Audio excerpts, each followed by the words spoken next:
Madam President of the General Assembly, thank you very much for your very kind and generous words. Excellencies, Happy New Year. I wish you and your families peace and health in 2026. It is tradition for the Secretary General to come before the General Assembly and present priorities for the year ahead. Today, I do so for the final time. And let me assure you that I will make every day of 2026 count. I'm fully committed and fully determined to keep working, to keep fighting, to keep pushing for the better world that we know is possible. We already have had the benefit of the President of the General Assembly briefing you yesterday on the agenda for this year. And there is no shortage of urgent tasks before us, especially as we build on the Pact for the Future and the UN8 initiative. So today I want to use this traditional moment for something slightly non-traditional.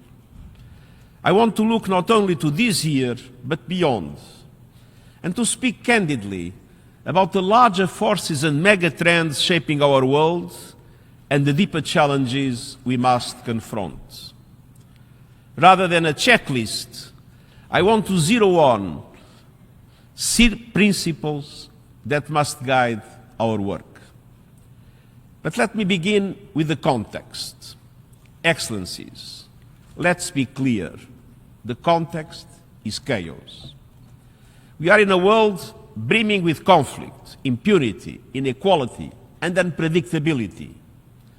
A world marked by self-defeating geopolitical divides, brazen violations of international law, and wholesale cuts in development and humanitarian aid.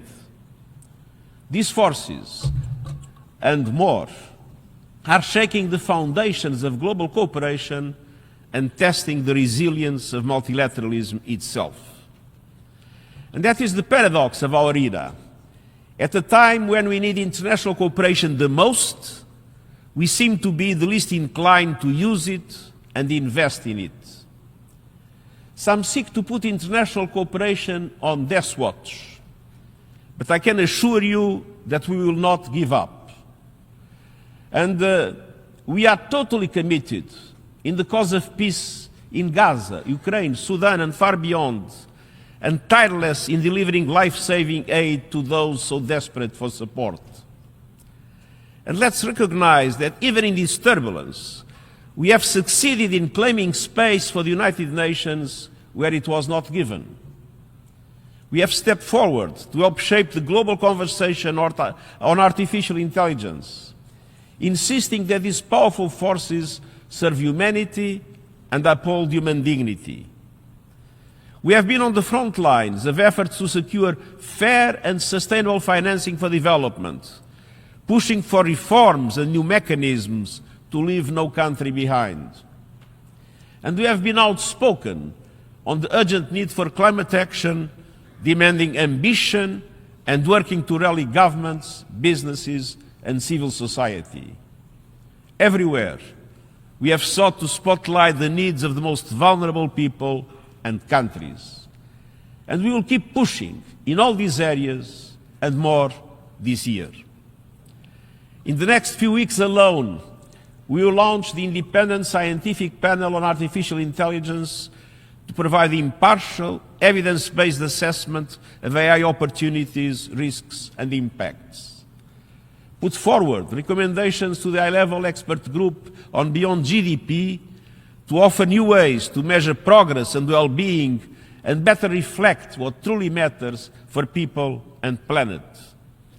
Begin a series of monthly meetings with you on the UN8 initiative to foster our ongoing dialogue and cooperation to best equip the UN for the future.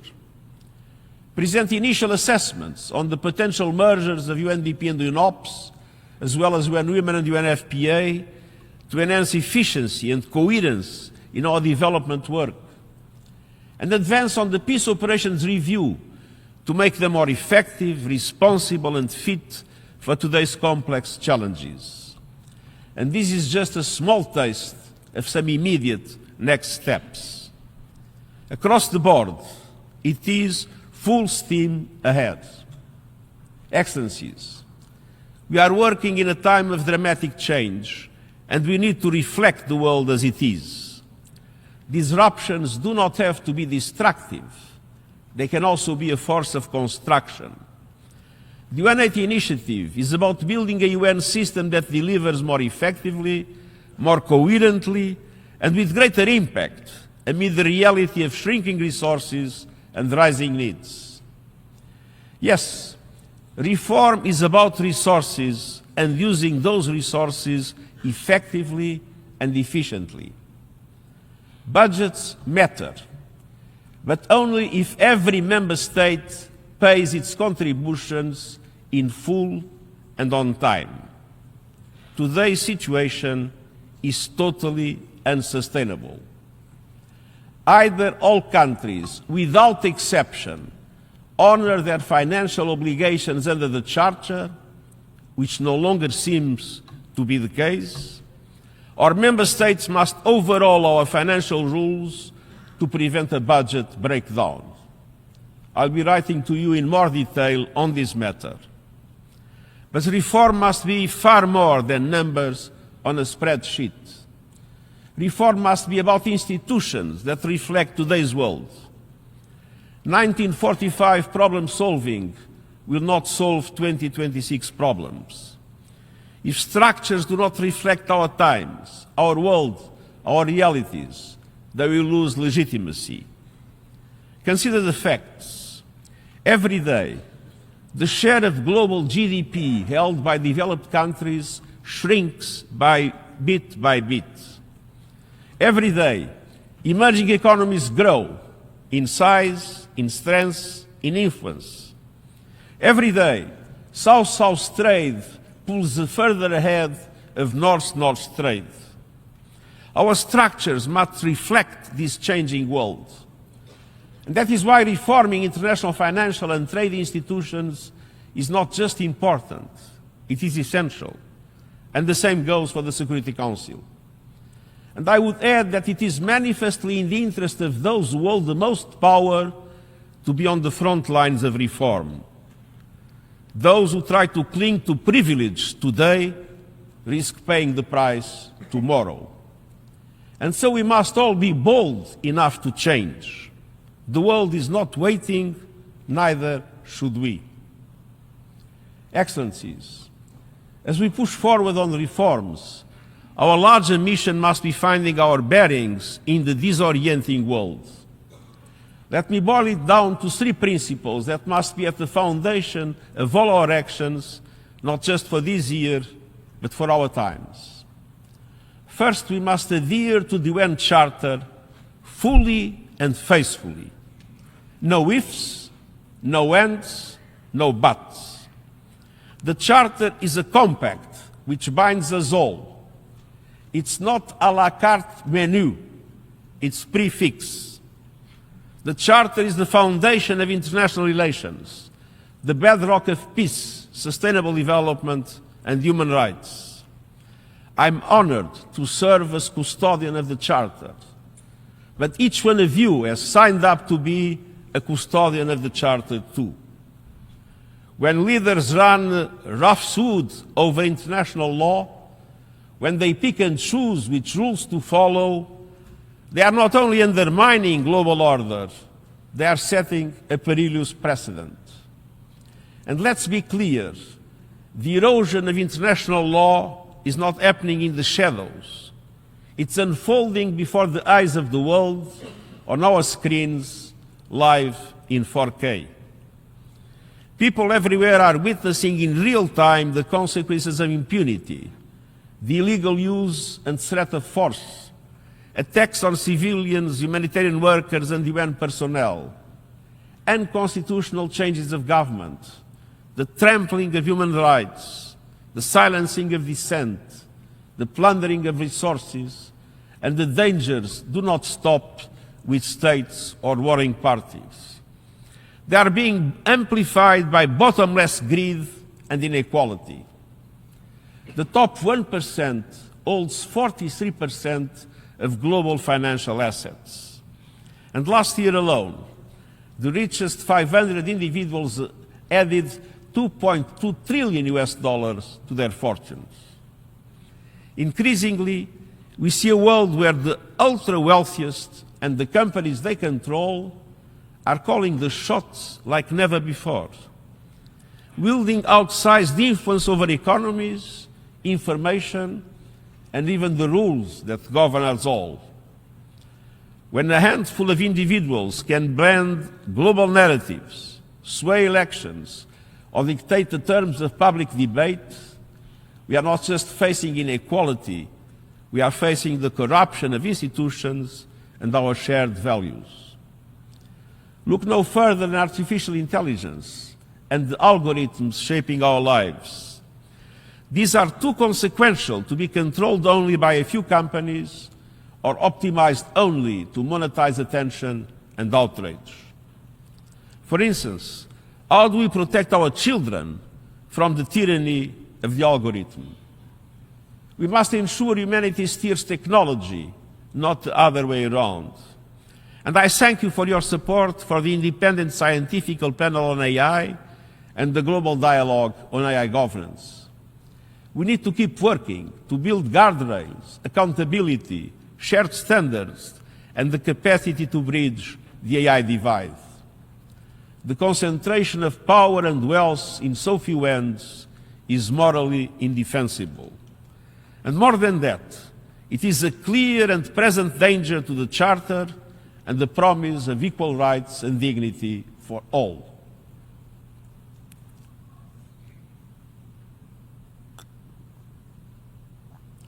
That leads to the second principle.